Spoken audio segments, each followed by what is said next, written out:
आज की video her husband, wife और फैमिली मेंबर्स के लिए बहुत ही इम्पोर्टेंट है।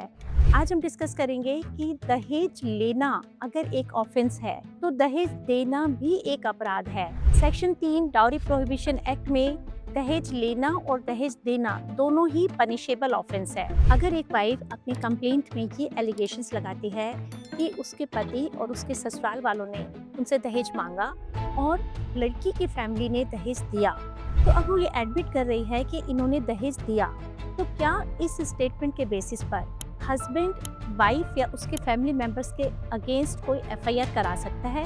क्या वाइफ की अपनी ही स्टेटमेंट उसके खिलाफ कोई सबूत बन सकती है? ये सभी पॉइंट्स हम आज की वीडियो में डिस्कस करेंगे। मैं आपको बताऊंगी कि हमारा कानून क्या कहता है और सुप्रीम कोर्ट का इस बारे में क्या कहना है। तो चलिए इस वीडियो को एंड तक देखते हैं। और आपसे एक और रिक्वेस्ट, अगर आपने मेरे चैनल को अभी तक सब्सक्राइब नहीं किया तो प्लीज़ इसे सब्सक्राइब कर लें, जिससे मेरी आने वाली सभी वीडियोस का नोटिफिकेशन आपको मिल सके।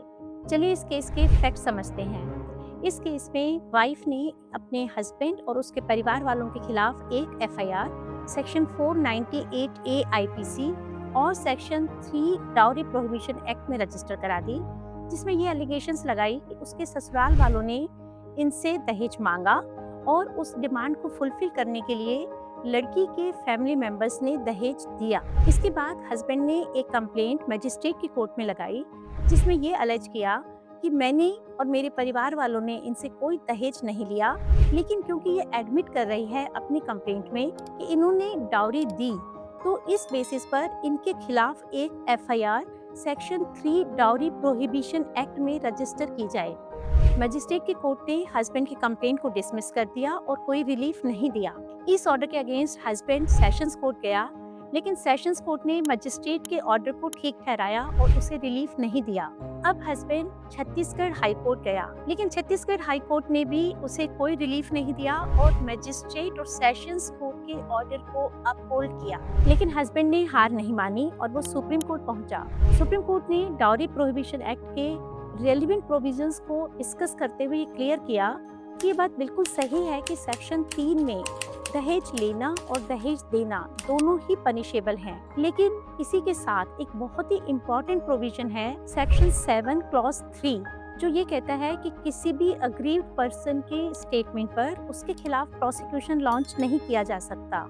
इस केस में वाइफ और उसके फैमिली मेंबर्स अग्रीव्ड पर्सन्स हैं, और अगर वो ऐसी स्टेटमेंट देते हैं कि उन्होंने डाउरी दी, तो सिर्फ उनकी स्टेटमेंट के बेसिस पर उनके खिलाफ क्रिमिनल प्रोसीडिंग्स लॉन्च नहीं की जा सकती। सेक्शन 7 क्लॉज 3 जो है वो अग्रीव्ड पर्सन्स को एक इम्यूनिटी देता है, एक प्रोटेक्शन देता है, लेकिन उनकी स्टेटमेंट के साथ साथ अगर कोई और इंडिपेंडेंट एविडेंस है जिससे ये प्रूव हो कि दहेज दिया गया था, जैसे कोई आई विटनेसेस या ऑडियो वीडियो रिकॉर्डिंग, तो इन सर्कमस्टांसेस में वाइफ और उनके फैमिली मेंबर्स के अगेंस्ट एफआईआर रजिस्टर हो सकती है। इस केस में सिर्फ वाइफ और उसके फैमिली मेंबर्स की स्टेटमेंट थी जो कि अग्रीव्ड पर्सन्स थे, इसलिए सुप्रीम कोर्ट ने हस्बैंड की इस अपील को डिसमिस कर दिया। अब हम बहुत ही सिंपल लैंग्वेज में समझते हैं कि सेक्शन 7(3) प्रोटेक्शन क्यों ग्रांट करता है।